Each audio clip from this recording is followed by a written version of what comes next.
Aditya L1 की सूरत में India को एक बड़ी कामयाबी मिली है।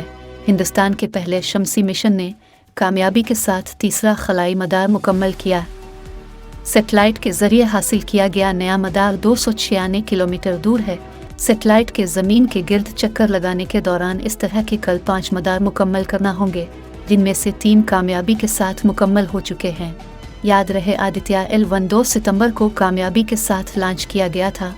इंडिया पहले चांद को कामयाबी के साथ तस्खीर कर चुका है। माहिरीन का ख्याल है इंडिया को आदित्य L1 में भी मुकम्मल कामयाबी मिलने की उम्मीद है।